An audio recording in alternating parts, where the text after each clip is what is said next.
Okay, hello. Uh,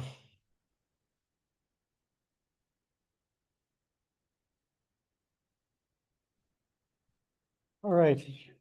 So the uh main theme of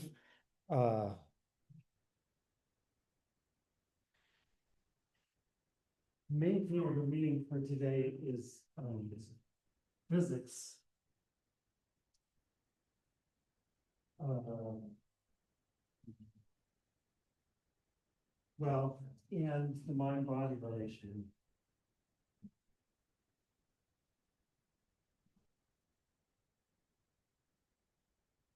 So these are basically things that Descartes discusses. Well, that's kind of a preview in the second meditation, and then the sixth meditation is basically about these things. So these are the things that Spinoza is talking about in the first part of part two. And in fact, Spinoza's framework is mainly Cartesian. I mean, in particular, well, I mean, on this, there's going to be a big difference. But in terms of physics, like his physics is basically Cartesian physics. Um, And, Spinoza himself says that he's not going to give a complete description of physics. He's just going to introduce the things that we need in order to understand uh, the nature of human beings. And I mean, I think Spinoza is not just in this book, but in general, much less interested in physics than Descartes or Leibniz, right? I mean, Descartes and Leibniz are both um, important figures in the history of physics and mathematics, and Spinoza really is not. Although, and, as you could tell from this part, it's not like he uh, didn't have the ability to think about it or whatever. But like I said, I feel like he was less interested in it or less interested in talking about it than they were. Um, Still, it's worth looking at what he says. Um,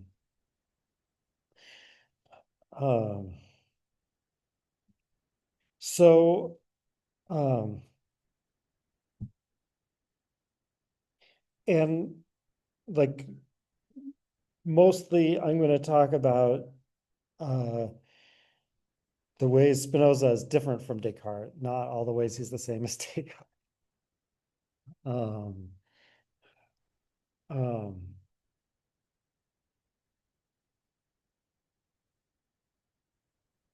so, according to Descartes, remember, a body is an extended substance. So, it's a substance whose primary attribute is extension.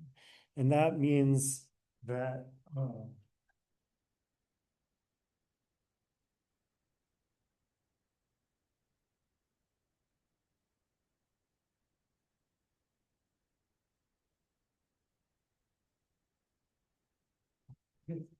clear, I should say a body is an extended substance. Right, because one of the main questions here is going to be about the individuation of bodies. What makes this one body and this another body? Um, so according to Descartes, we can know that um, well, so okay, so according to Descartes, therefore, its only properties are the modes of extension. You say like other properties or other attributes, right? Because so Descartes again will call extension the primary attribute, but they also call other things. So whereas Spinoza in effect is reserving this attribute for this, right? So like you know, uh, God is a res extensi, an extended thing. Therefore, extension is one of God's attributes. Um, but according to Descartes, there's only one attribute in that sense, and it's of the body and its extension. So its other properties are modes of extension. So modes of extension mean things that are inconceivable without extension. Um, so size, shape, position, motion.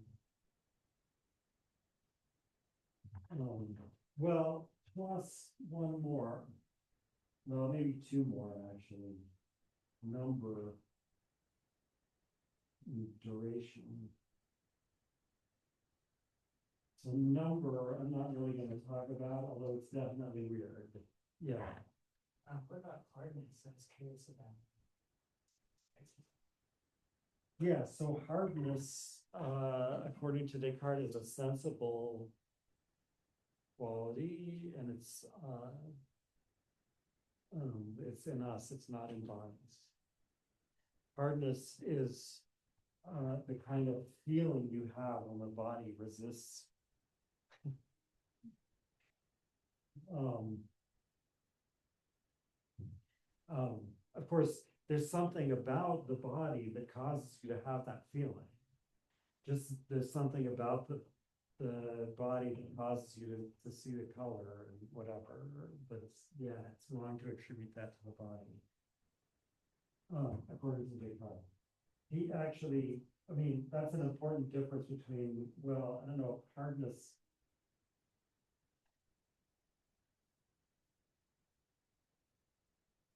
I'm not sure Descartes carefully makes the distinction that Locke makes between hardness and solidity. But I think, Descartes says you can tell that hardness. You know what? I shouldn't get into this.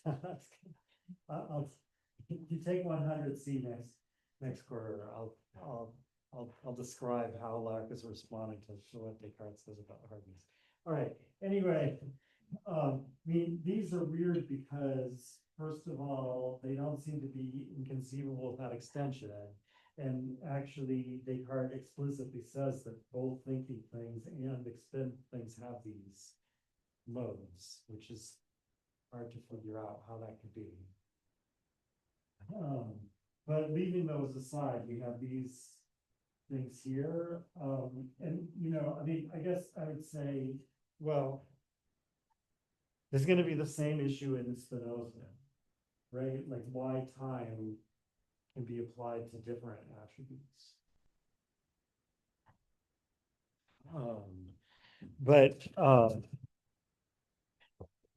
But anyway, right, so we can know that these are the only properties that bodies have, and therefore we can also know how bodies can act on each other. Bodies can act on each other in a way that's made possible by extension and its modes, namely they can push each other out of the way.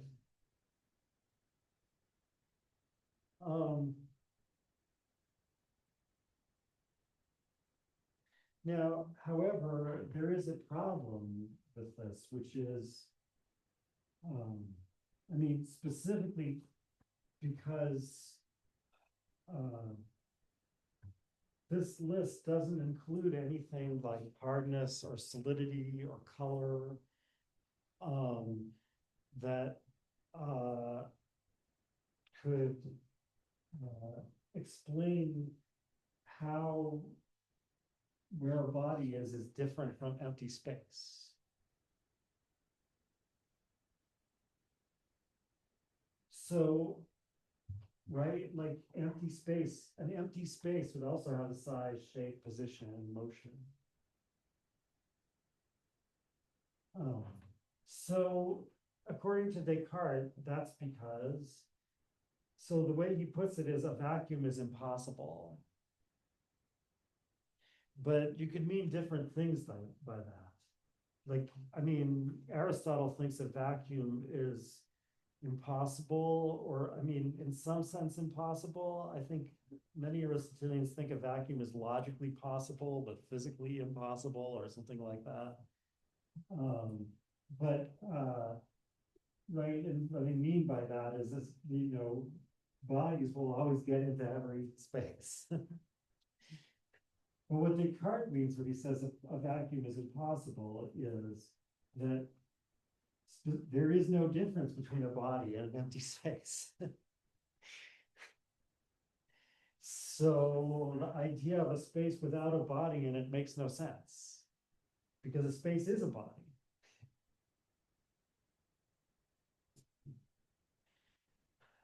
Um,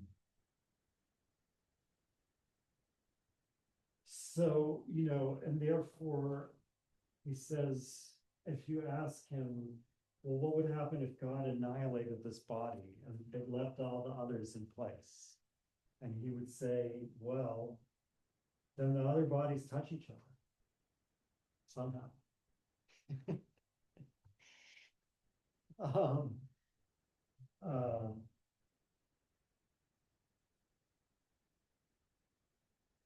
so the question is then, if I have this body, so like the body acts by excluding other bodies from the space. So here's another body, and this body A excludes body B from A space.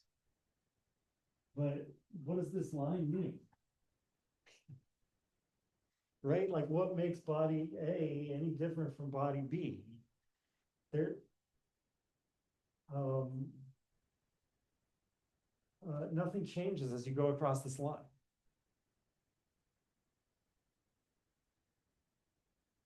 Right? These are the only properties that bodies have, plus these, but these aren't going to help.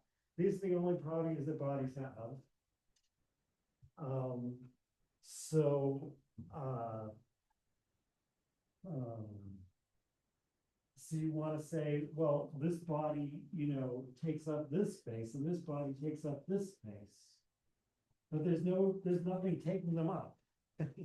That's why it's the same as an empty space. Are people, yeah. In empty space, Descartes have size, shape, position, and motion. Well, so that's exactly what the question is going to be here. So, I mean, what Descartes says is that these two bodies can differ from each other in motion. So this one is moving this way, and this one is moving that way, and that's what changes across the line. But that doesn't look very satisfactory, because it doesn't look like, just as you might say, size, shape, and position don't make sense unless there's something else to the body that has that size, shape, and position, right? In other words, again, like you want to know what this is a line around. So for example, if bodies had color, this wouldn't be a problem, right? Because when you said it has size, shape, and position, you would mean that color takes up a space of a certain size, shape, and position. But bodies don't have any properties like that. So it's hard to understand what we're saying has a certain size, shape, and position. And motion doesn't seem to be any better, right? Like, because, when you say it's moving, you mean first it was here, but later it was here. But nothing changed. Right? Because what was here before is still here. That is, it's exactly the same as it was before. Again, if this body had a color, right? Like if this body was red and everything that's around was blue, then we understand what it means to say that it isn't where it used to be. Right? Here, it used to be red here, but now it's blue here. But if there's no properties like that, then this motion doesn't seem to be a change. Does that make sense? Because some people, does anyone else want to ask a question about this? Okay, I mean,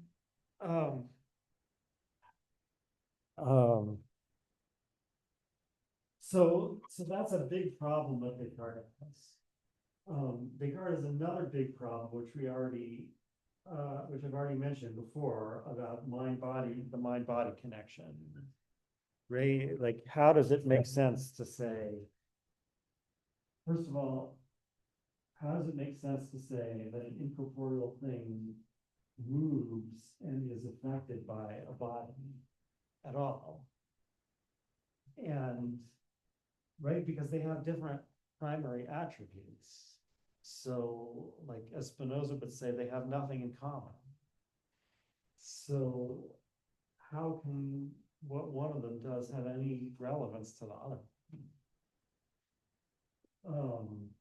But furthermore, this I mean, that's probably all you need to say, but there's another problem too, which is like, given that somehow an incorporeal substance, a thinking thing can move a body, what makes it connected to a particular body?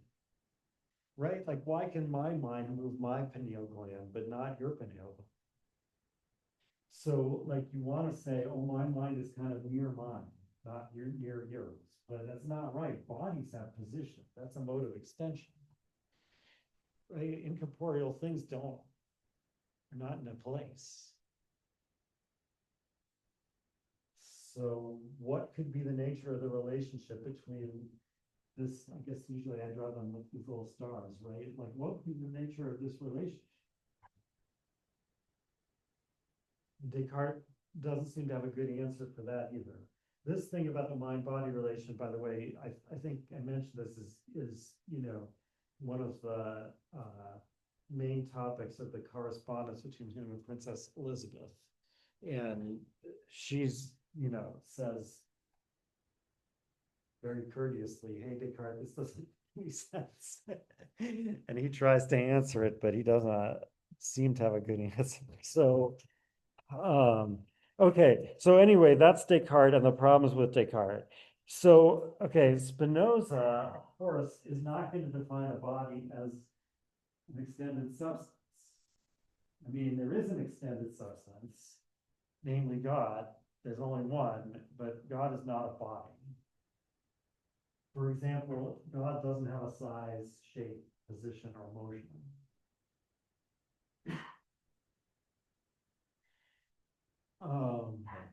So,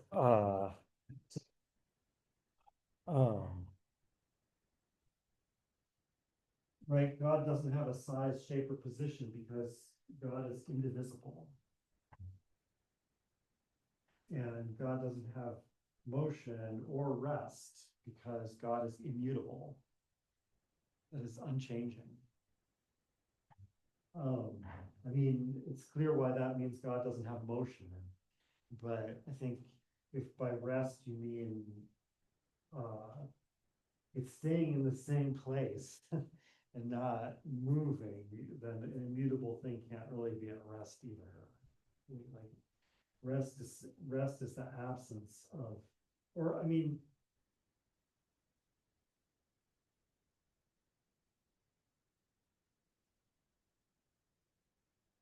you might think it can be at rest because it's not in motion, right? But that's kind of like saying, this piece of paper is composite because it's not prime.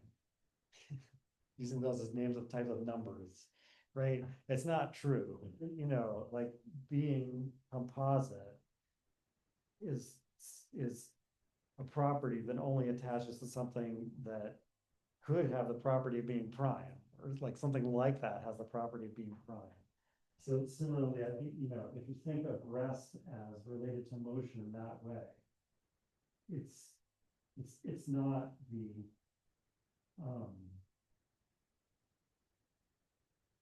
it's not the contradictory opposite of motion, it's the contrary of motion. All right, maybe that's not so important. The main thing is, is like all of these show that God is not a body. So, so what are bodies? Well, helpfully, that's definition 1 of part 2.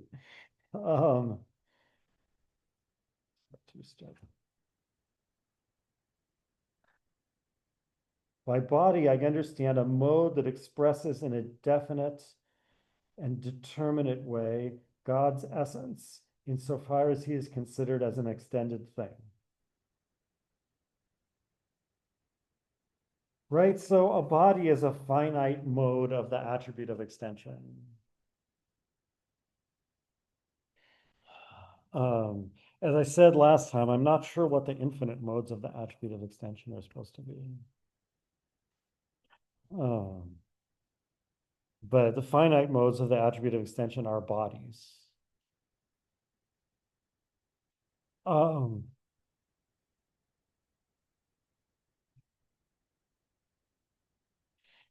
Now, and so far he's going to continue agreeing with Descartes. So that is, I mean,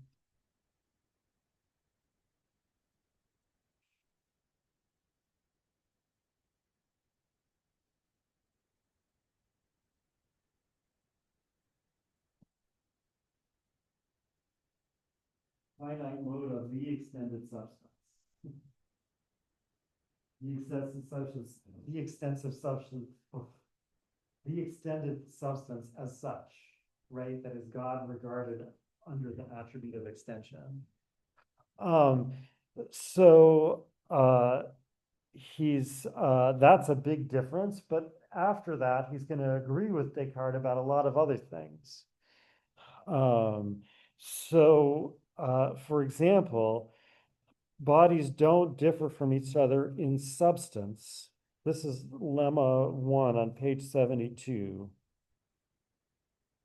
And by the way, it's hard to talk about this part because he starts all of a sudden introducing a lot of new axioms, and he like starts numbering them again, right? So there's like, there's like 5 axioms at the beginning of part 2 on page 64.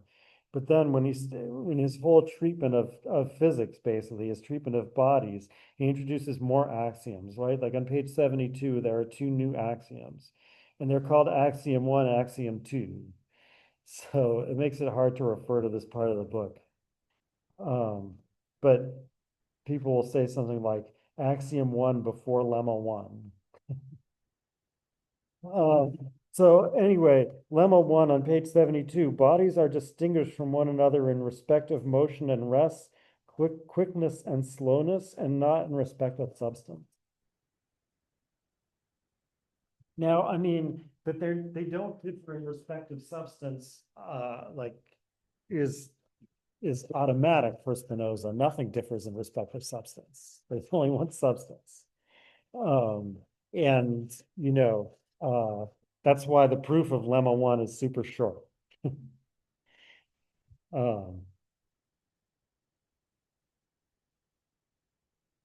That is the proof that they don't differ in substance.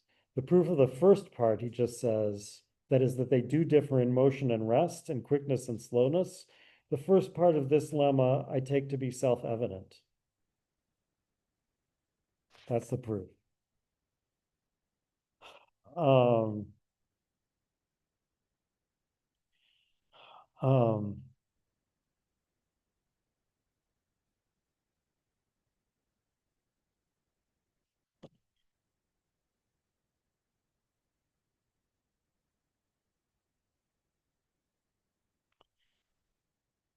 I mean, could he have given a better proof than that? So here's the thing. So he does, beyond that, he agrees with Descartes that the properties of bodies are only those that can be conceived through extension. This is proposition 10 of part 1.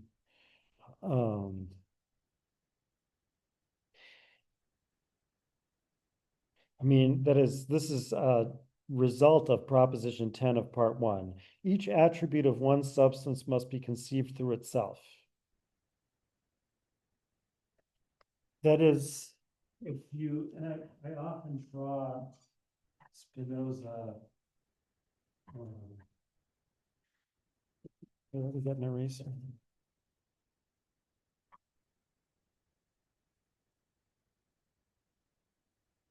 I feel like I should report this for someone. I don't know who. Um, So I'll sometimes draw Spinoza's system this way, although it's kind of unsatisfactory in several respects. But like, this is the divine essence.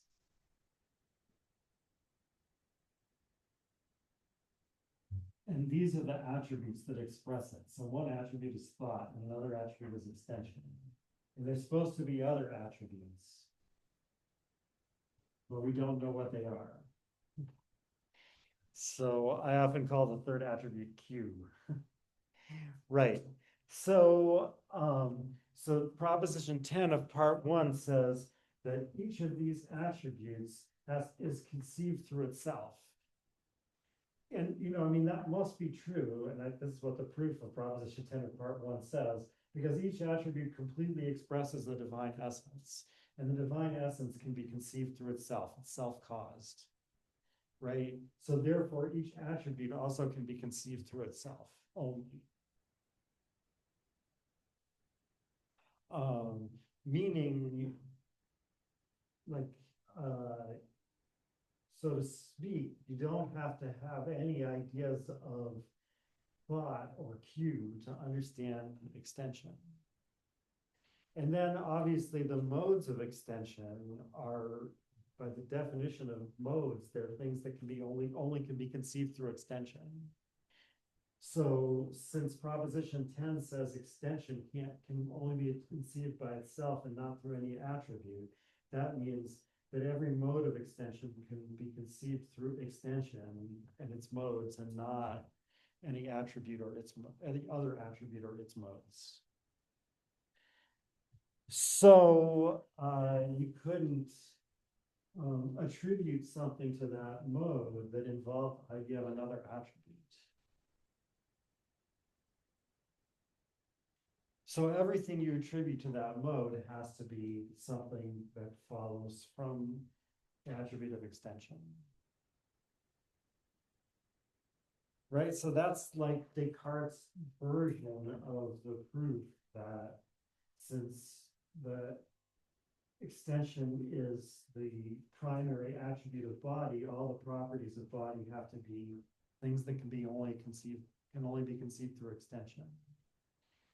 It's like, it's no longer true that the substance has only one primary attribute, but the different attributes each act like one of Descartes' primary attributes, because all the conception we're doing is all confined to one attribute at a time.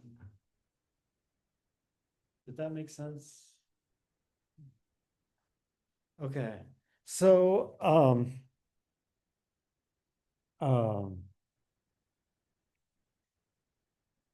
so like, is this enough to show that bodies must differ from each other in motion and rest?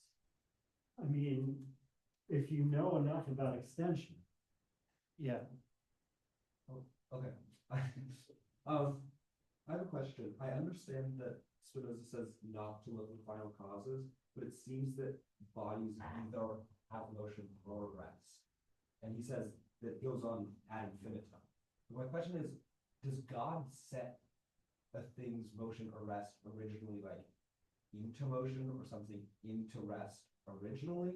And if that is the case, if God can't be described as something having motion or rest, how does the object then like originally, quote unquote, start to have motion or start to have rest? Well, so the object has, so one finite mode has motion or rest because it's right, but it's determined to exist and to act by other finite modes of the same attribute. So determined to exist is what caused it to start being there in the first place. That was another finite mode of extension. That is another body. Determine it to act means determine it to have a certain state that is such as motion or rest, right? So it was another body that set it in motion or put it at rest. And then it will remain in motion or at rest until some other body determines it otherwise. So if you ask what made this happen originally, the answer is there is no originally. it goes back ad infinitum, right? And like, that's why I try, like I said, this picture is not satisfactory in many ways, but at least like I draw the attributes going straight through the divine essence, like going out in both directions, because that's the kind of order type they have, right? They're um it's like you have a positive and negative numbers, so it's infinite in both directions, right? So like, yeah, this series goes back ad infinitum. Um, now, I mean, all of these things express the divine essence.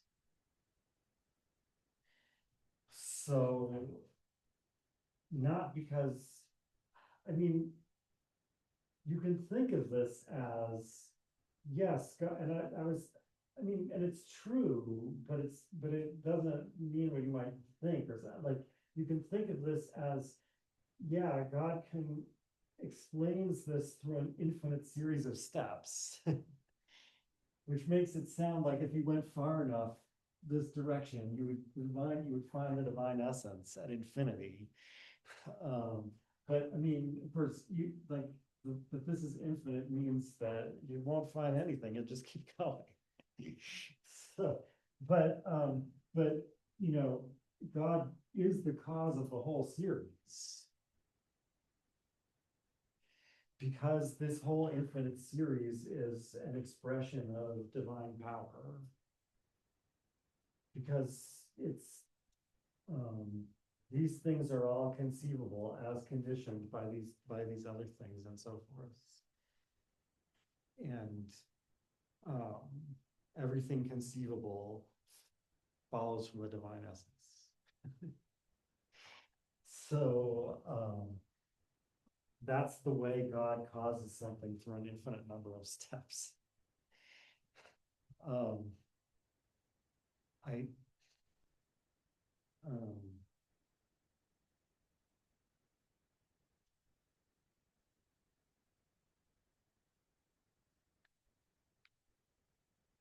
I mean, it's similar to an issue we're going to see in Leibniz, but it's similar but importantly different, right? So, like, Leibniz is going to prove the existence of God.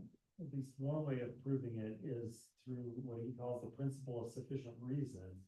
Like, if something happens, there has to be a reason for it.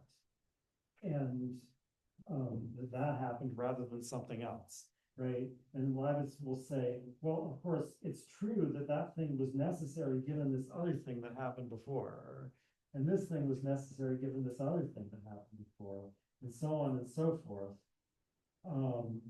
And so you might think, okay, all these added up to a sufficient reason for this.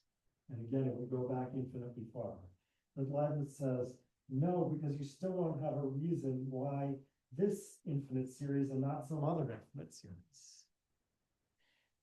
So, and that's what then God is going to be brought in as that is the sufficient reason of that, right? God decided which world to create. But according to Spinoza, God creates everything possible. So there isn't you can't ask why this series rather than some other possible series. This series is the series of everything possible. I don't know if that helped or hurt, but anyway. Is that enough answer for your question? I mean, it's hard to think about, but like it would be surprising if it was easy to think about, like infinite series of causes and whatever. um, okay. Um, yeah, I mean, this same type of issue is going to turn out to be very important in Kant. So, uh, um, Kant is going to say that the main mistake that the rationalists and the empiricists will all make is related to getting confused about the way in which infinite series could explain something like that. Anyway, so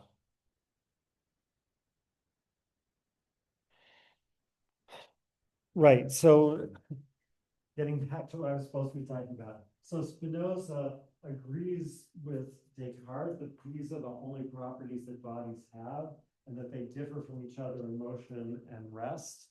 And besides motion and rest, how is there any other way they can differ from each other? Well, Spinoza says simple bodies, no.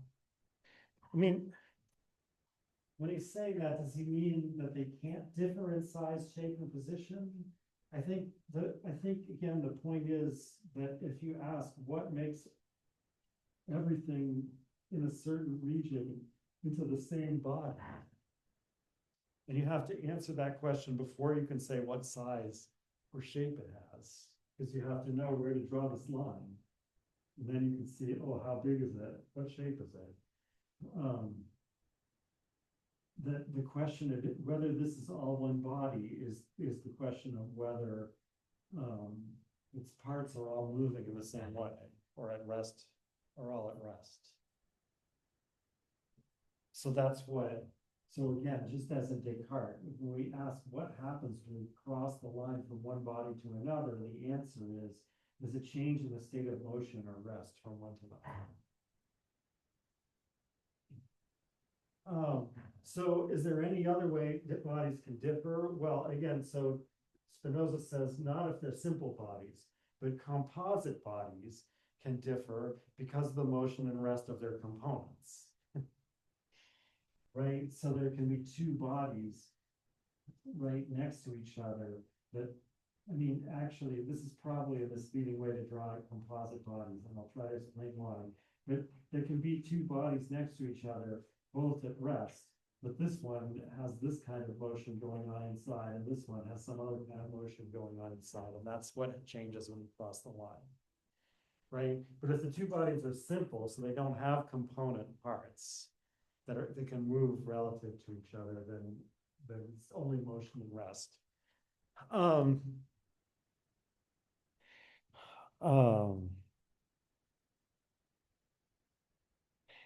And I mean, Descartes, I mean, I didn't really talk about it in Descartes, but Descartes obviously also agrees with that, right? Like, I mean, like the pineal gland is not just something that takes up this portion of space. It has an internal structure to it. And the internal structure implies internal differences of motion and rest. Because again, that's how bodies are going to be distinguished from each other. There have to be things moving around inside the pineal gland. But since there's no vacuum, they can't move freely. Something else always has to move out of their way. And so how can that happen? Isn't everything full? And the answer is, this is already Aristotle's remark against Parmenides, where Parmenides says the world, there can't be any motion because there's only one thing and it fills up the whole world. And Aristotle says, well, but it could rotate. So it's the same thing, right? Like, how can things move when everything is full? Well, it's okay if they move in a circle. And sure enough, if you look in the later parts of the Principles of Philosophy, which are the parts that aren't printed in our text, you'll see there's zillions of diagrams of like stuff moving around, like little corpuscles moving around in circles in order to explain, and like vortices. Right. So anyway,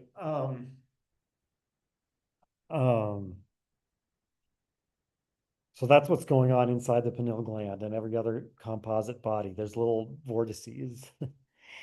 um, so so Descartes and Spinoza agree about this, and therefore Spinoza also agrees that bodies can only be acted on by other bodies, insofar as the other bodies are also modes of extension. So this is proposition 6 of part 2. Where is that?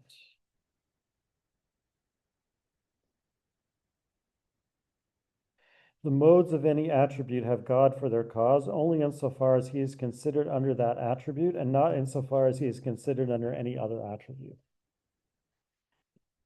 Right, so it's always another body that acts on this body, and it has, and it acts on it because it's a mode of the same attribute. So it's, the action is gonna have to be explained by these type of properties. And, it's, again, it's gonna be basically that bodies can push each other. So in other words, Spinoza is a mechanist, just like Descartes is. I introduced that term mechanism before, didn't I? Right. So yeah, mechanism. I think mechanism, strictly speaking, I mean, people have used it to mean a lot of different things. It partly depends on what you think is special about machines. So that, mechanistic means like a machine. But the idea here is that the way a machine works is that it has parts that push each other, that are, and their position, size, and shape is adjusted, so they push each other, something happens, like gears go past, right? Like, again, like a watch is what we're really thinking. So,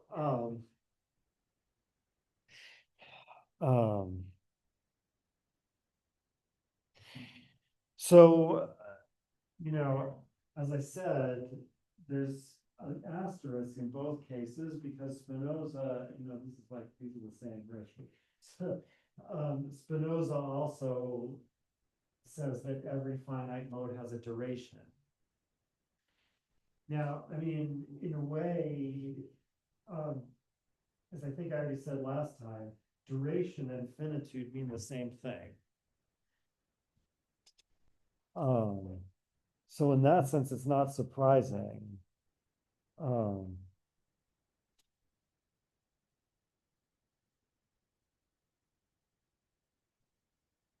Right, this is definition 5 of part 2.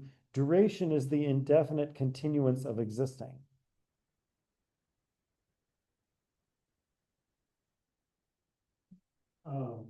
It's indefinite because we don't know how much of it there is without taking other modes into consideration. And we'll get a proof of that later. But he pretty much already takes it for granted here, and I think even mentions it in the explanation of that definition. Yeah, explication. I say indefinite because it can in no wise be determined through the nature of the existing thing, nor again by the thing's efficient cause, which necessarily posits but does not annul the existence of the thing. Right? So finite duration means that the thing exists, but not necessarily. So outside of some limit, it doesn't exist. But what determines that limit? Well, it can't be the mode itself or its efficient cause, because those are the things that determine it to exist. So it has to be something else. It's going to be, it's going to still be another mode of the same attribute, but it's going to be some other body that's going to put an end to the duration of this body. But so far, like, I've been trying to say this as much as I can without mentioning time, because that definition doesn't mention time. And things have finite duration. From God's point of view, that just means they're finite.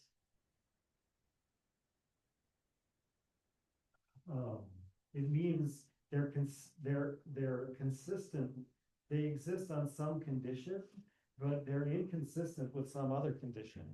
So when that other condition comes about, but I mean, that's the time way of saying it, right? The way of saying it without time, again, you have to explain how something can have as its logical consequences two contradictories. And then some consequences follow from this one, and they're inconsistent with this one. So they exist on the condition of this one, and they don't exist on the condition of this one.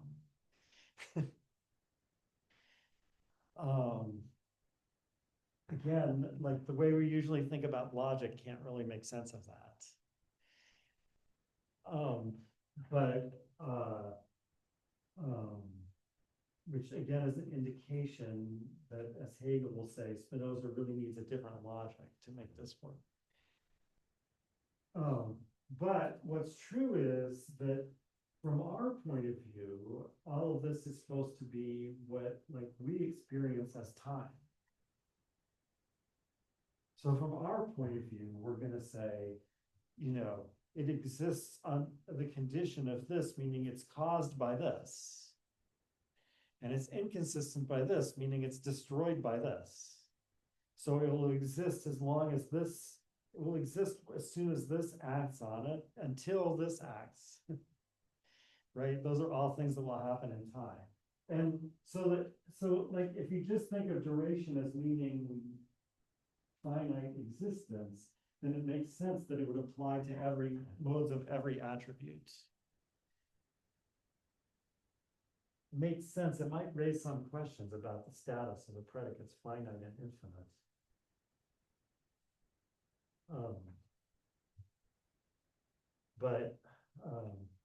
Which there's a whole long story about in the history of Platonism. So the status of those predicates finite and infinite. But it makes sense, right? Like all of these are infinite and their finite modes are finite. But when you start talking about time, it becomes unclear. So like there's a time order here and there's a time order here. What's gonna like match them up with each other? Why are these both the same kind of order? How can that be when these are different attributes?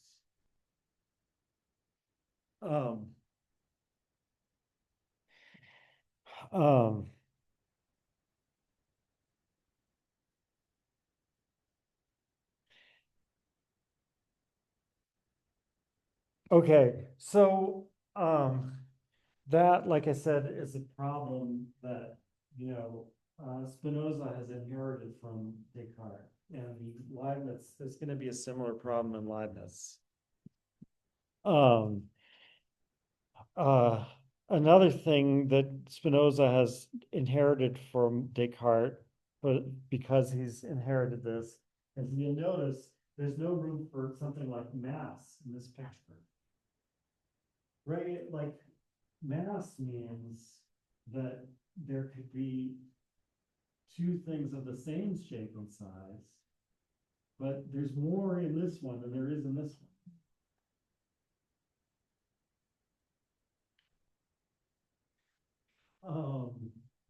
Right? Because this one is denser. I mean, if that's not possible, then mass means the same thing as volume. Right? If mass is a quantity that's different from volume, it's because there could be two volumes that are the same, but they differ in mass. And there's no room for that here. Mass would be an occult property, occult quality, right? And it would be a way that body A can resist. There can be the same force here, and body A can resist it more than body B. But for a reason that can't be understood just on the basis of the nature of extension.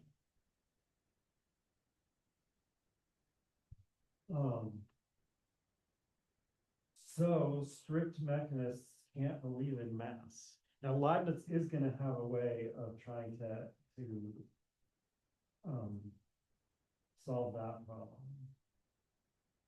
But Spinoza and Descartes don't, and therefore Cartesian physics has all kinds of long laws of motion in it, basically, right? Like what's conserved is motion, not momentum in Cartesian physics. And it's not even, it's the quantity of motion, not the direction, right? So you know, there's like a diagram in Spinoza of a body doing this.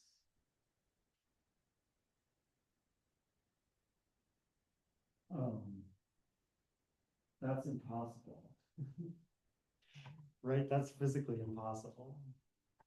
Because, you know, if this one is at rest and this one is moving, then the center of mass is moving this way.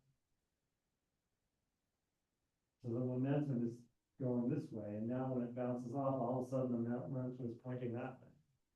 That's impossible, right? That is, this body also has to rebound for this to happen. And like you can't get the right laws of collision without knowing that. So Descartes has the wrong laws of collision.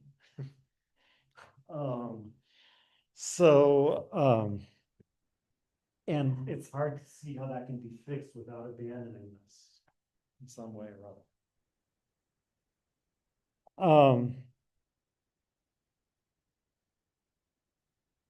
And similarly, though Spinoza doesn't discuss this, if there's weight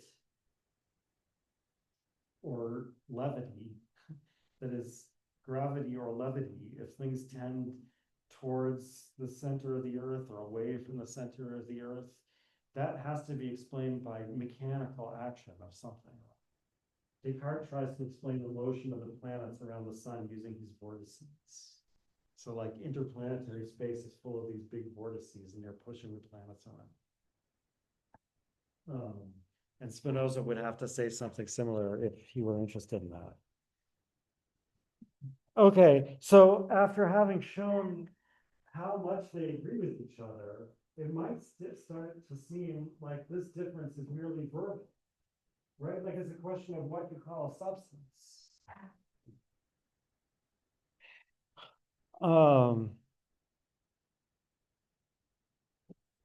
Because, I mean, after all, Descartes and Spinoza agree that in a strict sense, God is the only thing that is independent of anything else. Right? That stands in need of no thing to exist. So if that's the definition of substance, Descartes and Spinoza, Descartes agrees with Spinoza that God is the only thing that strictly meets that definition. And on the other hand, he agrees with Spinoza that everything else can neither be nor be conceived without God. Right? Can't be without, I mean, that's basically the third meditation proof. I mean, there's only one thing we know about at that point, but you prove that it can neither be nor be conceived without God. Nothing else has the power to continue in existence even for an instant. And it can't be conceived without God because to conceive it as finite, you have to first have the idea of the infinite. So you might start to suspect that, look, they really agree with each other. And it's just a question of like where they're willing to use the word substance or something like that. But actually, it makes a big difference because so why is it, according to Spinoza, that a body doesn't meet the definition of substance? So definition 3 in part 1, which as I pointed out before, is basically the same as Descartes' definition of substance in the Principles. By substance, I mean that which is in itself and is conceived through itself. That is, that the conception of which does not require the conception of another thing from which it has to be formed. So the conception of particular body, like this one. So there's two reasons it doesn't meet that definition. First of all, yes, just like everything else, it can't be conceived without God. But second of all, it also can't be conceived without another body.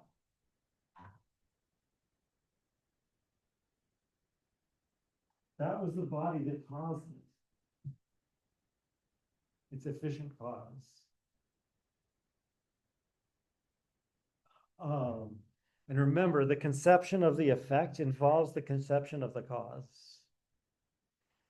So since this body had a cause, which was another body, it can't be conceived on its own. Even if you add in God, you still don't have enough.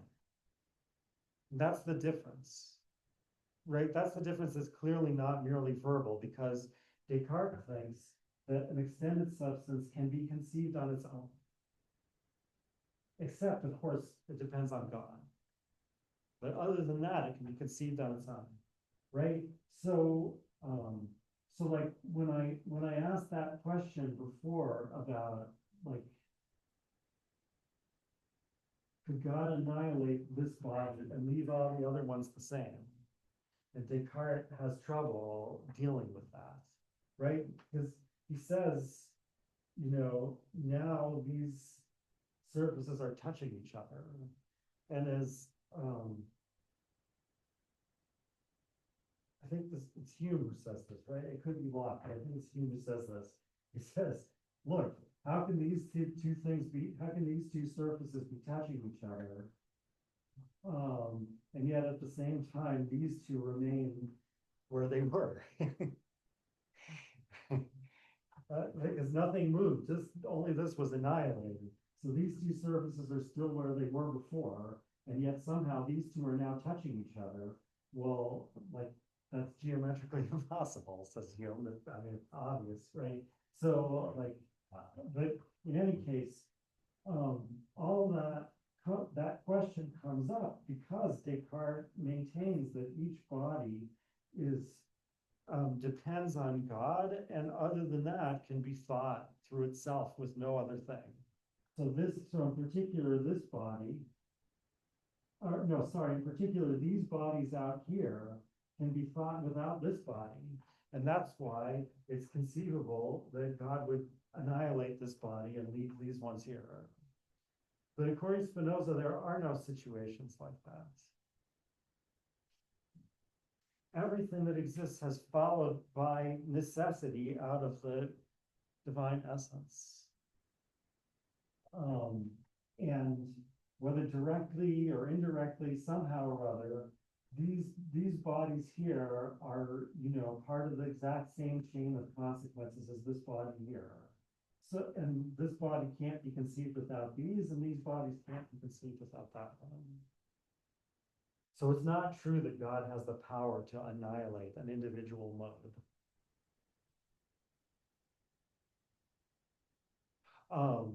But according to Spinoza, it would not be a perfection, but rather an imperfection if God had that power, because it would mean that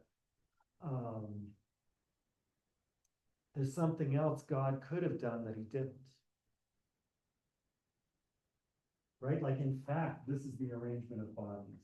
But he could have annihilated this one an instant ago, and then it wouldn't be there. But according to Spinoza, the reason God can't do that, it's not a limit on his power. It's because he's done everything already. There's no room for changes. Right. So,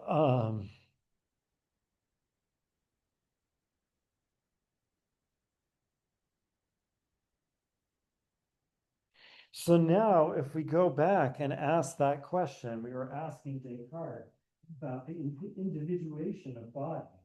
Like, what makes this body the one it is and not some other body? So,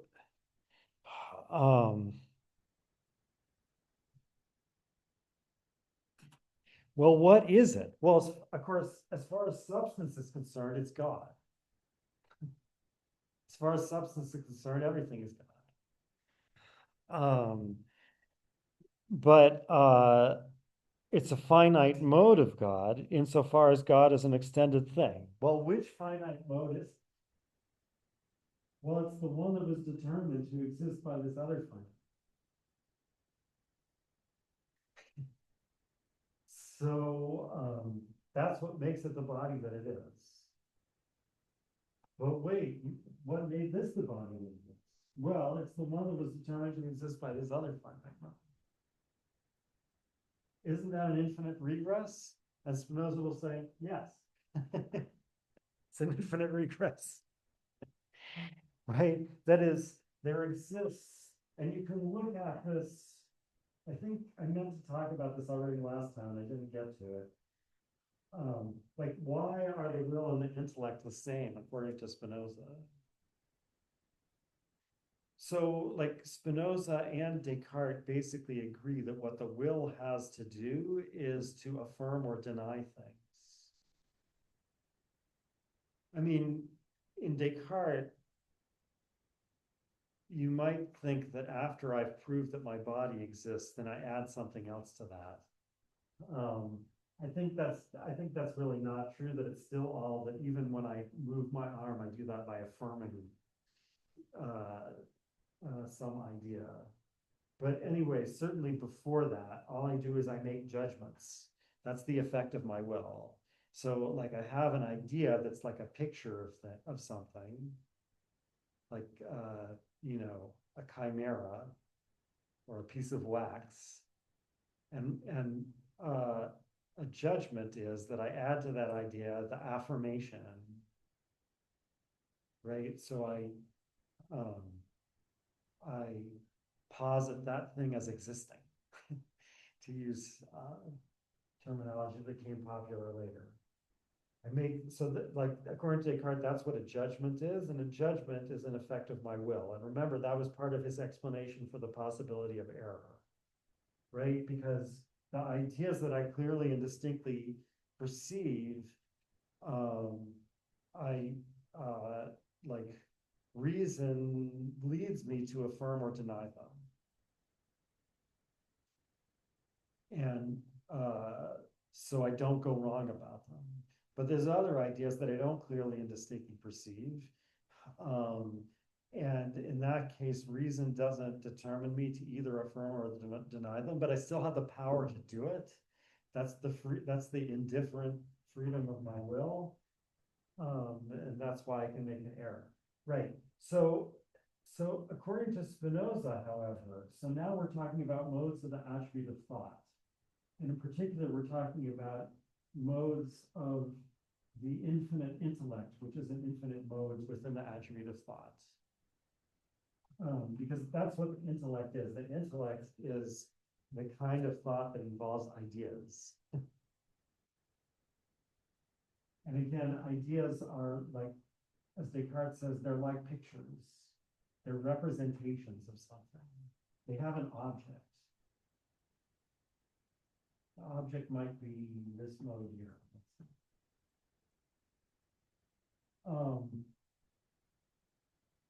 So Spinoza says, regarded as ideas in the infinite intellect.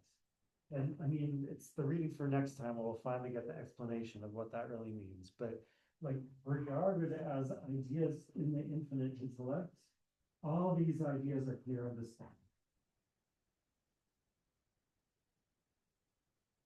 So they're all the ideas of something possible, something conceivable. And of course, God produces everything conceivable. So they're all true. That is, every one of them corresponds to its object, or the object corresponds to it, or its object exists.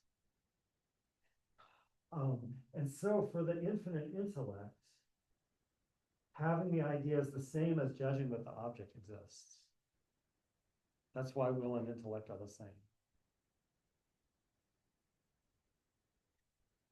And that's going to be true for finite intellects too, except because finite intellects have ideas that are not clear That is, it's the same ideas, but referred to the finite intellect, they're not clear and distinct. Therefore, the finite intellect is going to end up affirming things that are not true. That are not true at that time.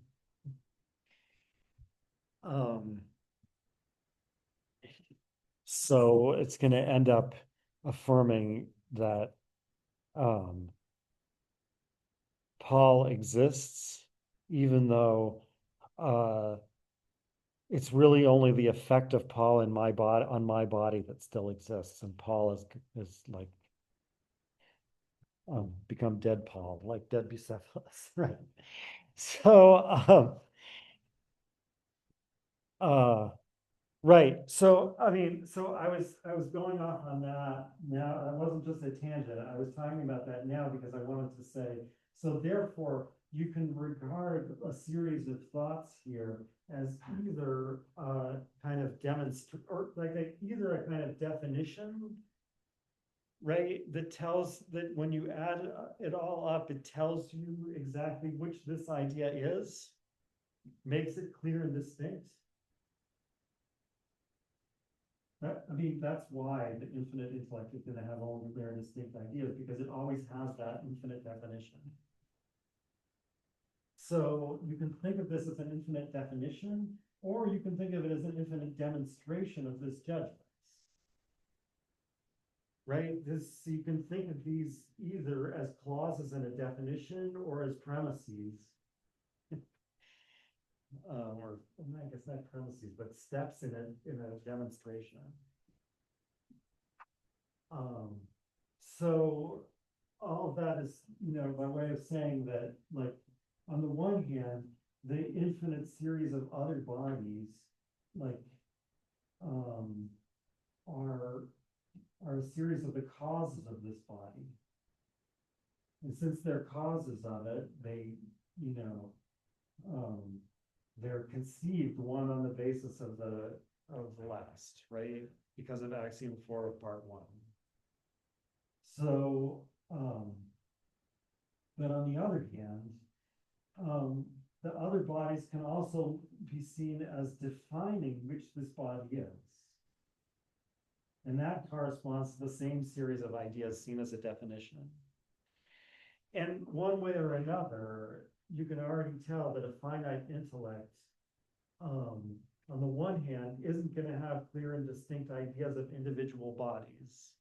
Because to have a clear and distinct idea of this body, I would have to know its definition, and its definition is infinite. So again, like when we said, Spinoza, which body is this? And he said, well, it's the body that was caused by this one. And then we say, well, which is this? And it's the body that's caused by this one, and so on and so forth. Ad infinitum. So that tells us we don't really know which body it is, because we can't fill in the ad infinitum. But God knows which body it is.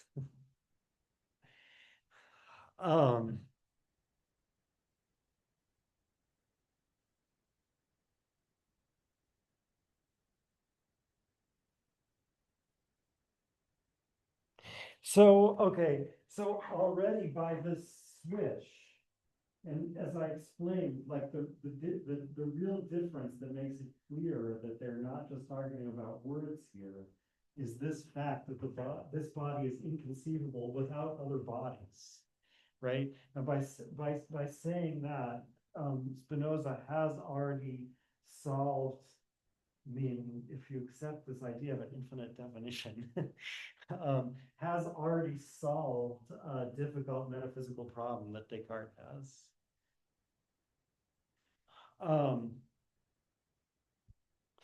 But the real dividend is going to come in the soul-body relation. Okay, so the human mind, and Spinoza doesn't give this as a definition, but he gives it as an axiom, basically. It's, I mean, I guess he proves this explicitly as a proposition later on, but it's pretty much contained in the axiom. Axiom 2 of part 2, man thinks. Um, by the way, when people are writing in Latin and it's translated as man, the word they're usually using is homo. And homo does not mean man as opposed to woman. Um, in fact, it's what in Latin is called common gender. That is, it can take either feminine or masculine adjectives, depending on which one you're thinking of. Of course, it is true that by default, it will take masculine ones. If you don't know which one, it will take masculine. So it's not like Latin is not a, wonderful feminist language or something, as you wouldn't expect that if you knew anything about the Romans, right? But this particular word doesn't mean man as opposed to woman. All right. So anyway, okay, so right, so man thinks or human thinks, implies that a human is a mode of the attribute of thought.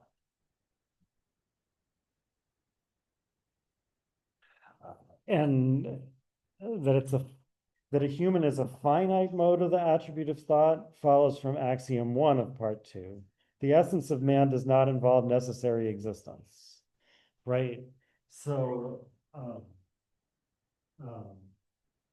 right, a human being is not infinite and eternal, but human beings do think, and therefore a human being is a finite mode of the attribute of thought. I mean,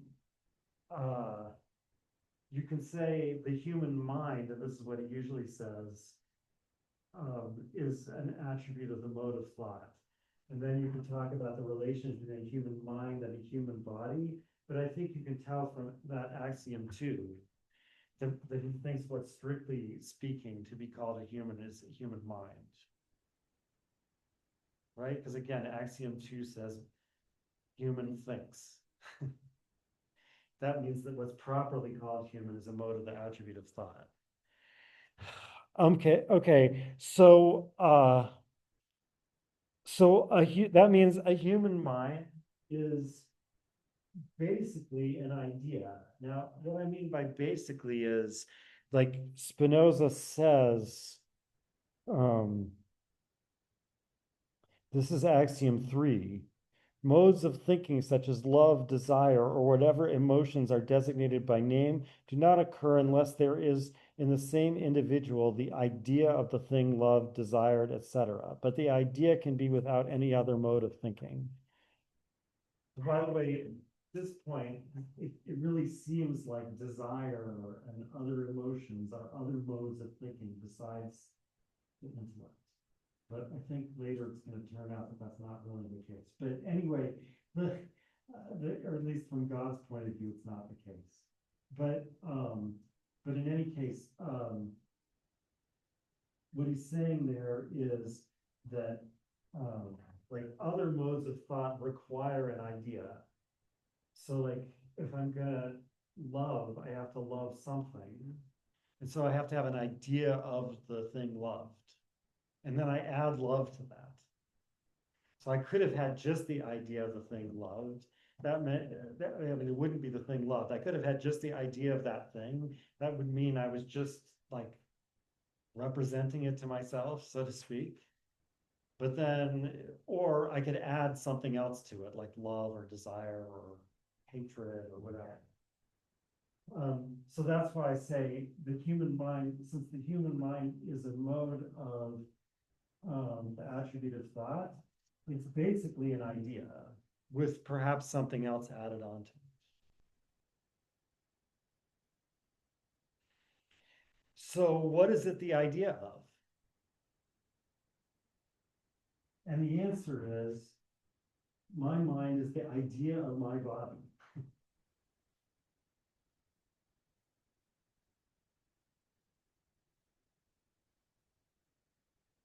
So I erased this, but this question we had, what is the relationship between this thinking thing and this extended thing? The answer is reference. this extended thing is the object of this thinking thing. This thinking thing is an idea. Ideas, Kant will call ideas representations. He objects to this use of idea. So like it might be more familiar if you call this a representation, right? This thinking, I mean, it's not a thinking thing, it's a mode of a thinking thing, right? It's a thinking mode. Or it's a mode that is thinking.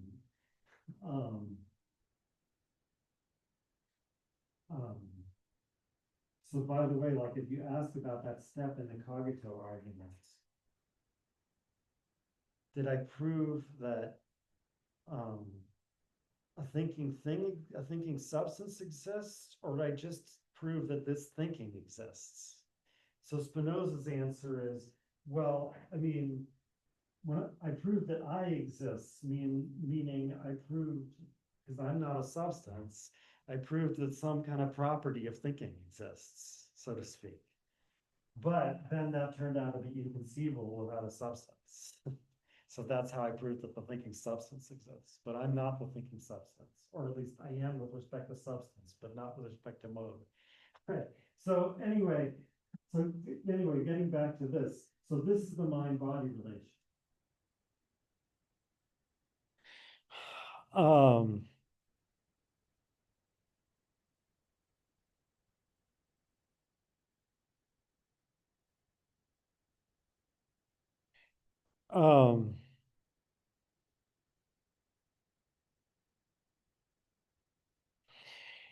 so,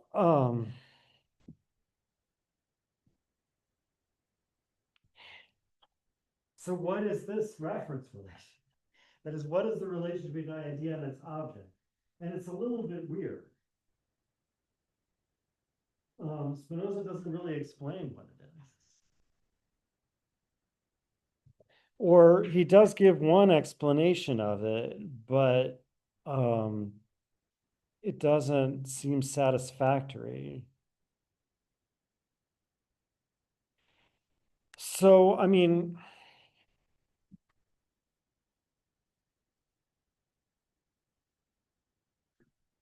if this relation satisfies what he said at the beginning of part one, then there will have to be a correspondence between the order of these things and the order of their objects.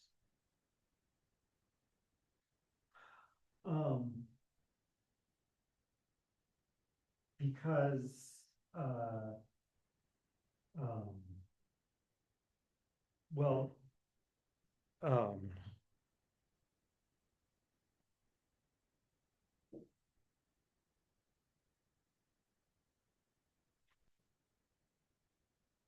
by axiom 6 of part 1,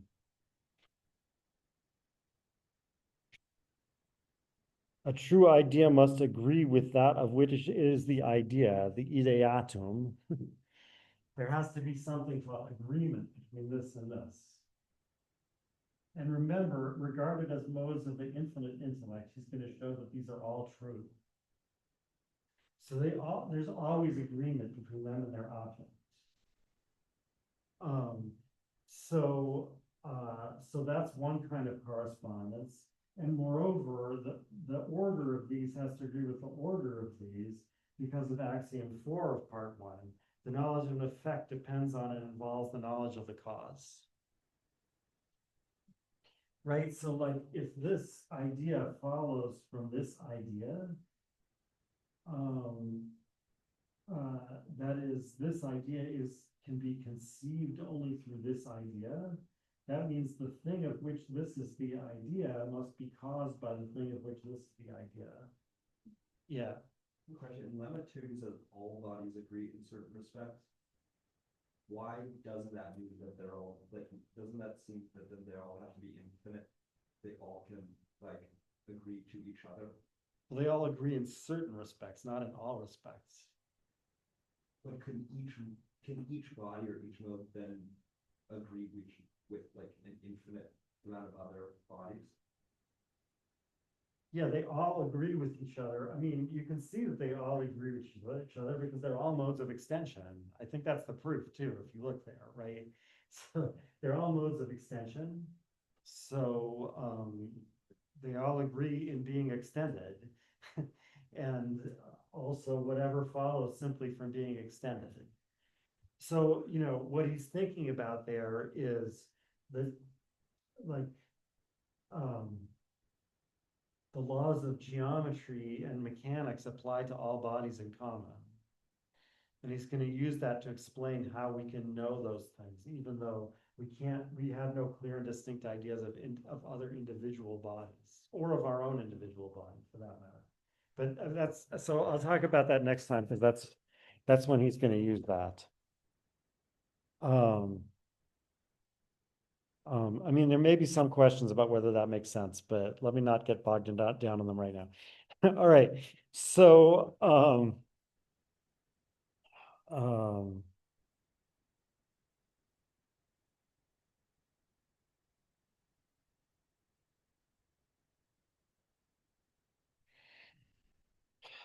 so the main proof of Proposition 7, Part 2, goes through exactly what I was just saying. So again, Proposition 7 of Part 2 is the famous, the order and connection of ideas is the same as the order and connection of things. And the proof is very simple. This is evident from axiom 4 of Part 1, for the idea of what is caused depends on the knowledge of the cause of which it is the effect. That's just what I just said. But then in the scholium,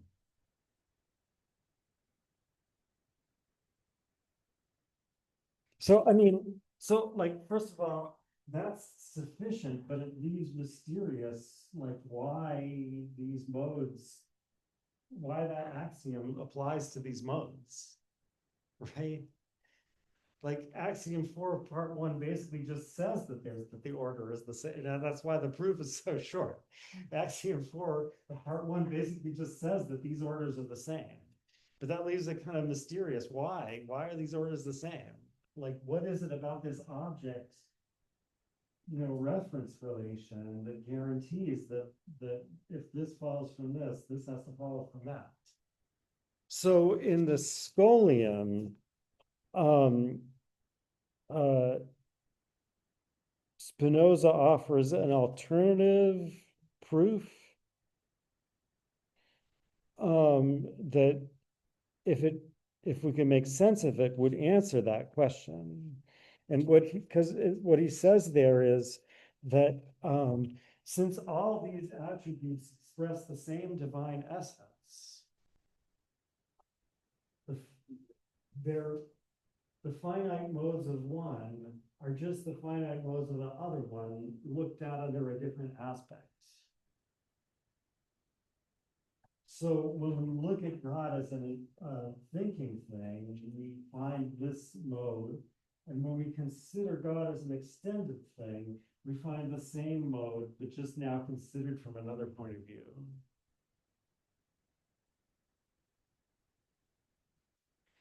The problem with that is that it doesn't seem consistent with the rest of the picture. I mean, because think about this third attribute here.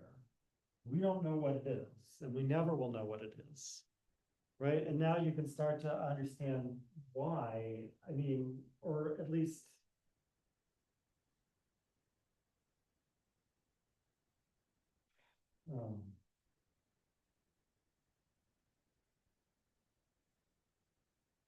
yeah, you can start to understand why, because since my mind is the idea purely of a certain mode of extension, it's and modes of extension can be conceived through modes of extension only and not through anything else. My mind doesn't involve any ideas of anything on this attribute, right? It only involves the ideas of things that be conceived through my body. That doesn't include anything on this attribute. How I also know about the attribute of thought is more complicated, but And is part of the puzzle I'm about to raise, actually. So like, so the attribute of thought contains ideas of these Q things too. Whatever they are. Apparently, we know that they have a temporal order, but other than that, we don't know anything about them. That is, we know that from our point of view, they have a temporal order. So, I mean, this idea is not the idea of any body. I mean, I guess you could think that the idea of a body is always also the idea of a Q thing, right? And that would make sense of, right, when we say that the modes of every attribute are all really the same thing viewed different ways. You might think, well, just as this thought is the same thing as this body viewed a different way, it's also the same as this viewed a different way. But then you couldn't make sense of Spinoza saying, and since my mind is the idea of a body, it doesn't involve any concepts of anything on this attribute. Because if my mind was the idea of a body, it would also be the idea of this. Moreover, it appears that, that relationship of being the same, just seen under a different aspect, is symmetrical. So this mind should be the object of this body.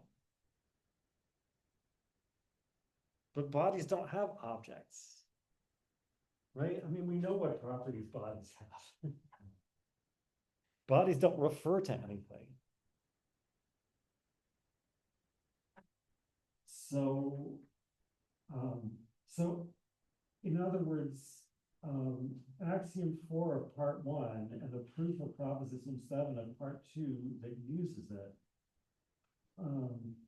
seem to be based on the idea that thought is a really special attribute. Number one, and especially intellect as a mode of thought is really special, because number one, the modes under it have this property of objective being, reference to something outside themselves. The modes of other attributes, as far as we know, I mean, it's hard to say because we don't know anything about Q, but anyway, the modes of this attribute don't have that. There's no axiom saying the modes of some other attribute have to, right? So, but moreover, even the modes of thought that are not ideas don't do this directly, right? That's presumably why every other mode has to involve an idea. So there's something really special about the intellect. One thing that's special about it is that its modes have objective being and not only formal being. But the other thing that's weird about it is it seems to be like bigger than all the other attributes. Because, so if it's not true that the idea of this is also the idea of this, that means that the intellect contains separately an idea of this and an idea of this. So it contains like copies of every attribute. So it's bigger. Now, I mean, Spinoza is a little bit skeptical about that kind of argument about infinity. Like really whether that means one infinity is bigger than another infinity, or he expresses some skepticism about that at some point in part 1. So maybe he thinks that's not a problem. But the other thing seems to be a problem.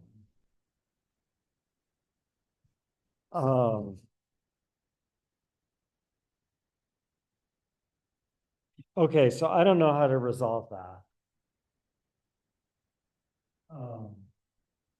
I was just saying in the Hegel's logic seminar before I came here that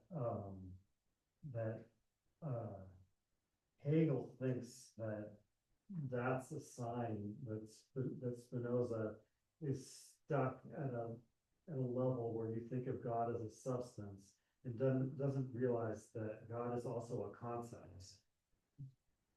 So that actually the intellect is the divine essence. But it's not just one attribute or another.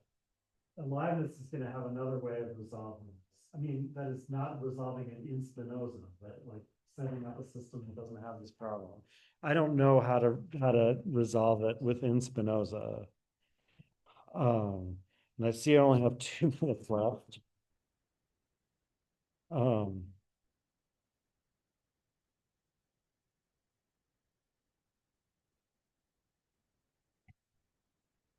Right, so getting back, so forgetting these puzzles, get back to, all right, a human mind is the idea of a certain body. And so what ideas does the human mind contain? And the answer is it contains the ideas that follow from the idea of that body. So like that's what the relationship of a mind containing an idea is supposed to be, that, you know, here's the mind and various ideas follow from that, from the mind. And these are the ideas that are in that mind. So this means, first of all, that this idea itself is not in this mind. Only the consequences of it are in the mind. This idea is the mind. Right, so that's why, like, that's one of the first disappointments is going to be, you might think that if my mind is the idea of my body, then there's one thing I really know, and that's my body. But no, it turns out I don't know my body at all, except through its consequences.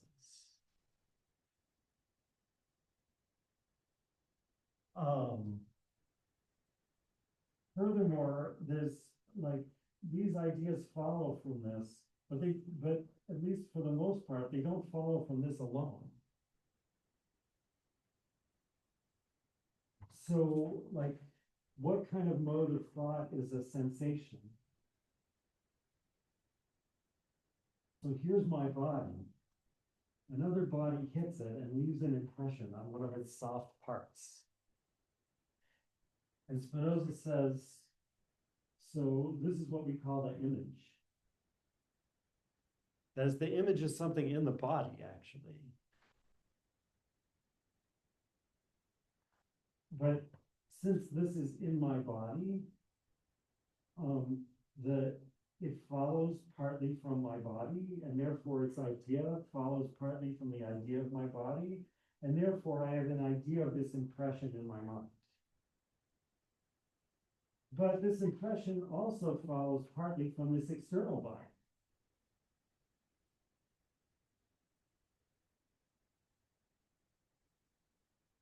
And so it doesn't follow solely from my mind. And therefore, Spinoza says, I have the idea of this affection of my body, but it's not clear and distinct relative to my mind. Because it has this other cause outside of me. So sensation and imagination are confused ways of thinking. They're the same thing as intellection. And in the divine mind, they're all intellection, right? Because the divine mind contains both of these. But in me, they're different merely because intellection is clear and distinct, whereas sensation and imagination are confused. Okay, that's all. There's other things I should say, but that's all I have time for. So I'll see you next week.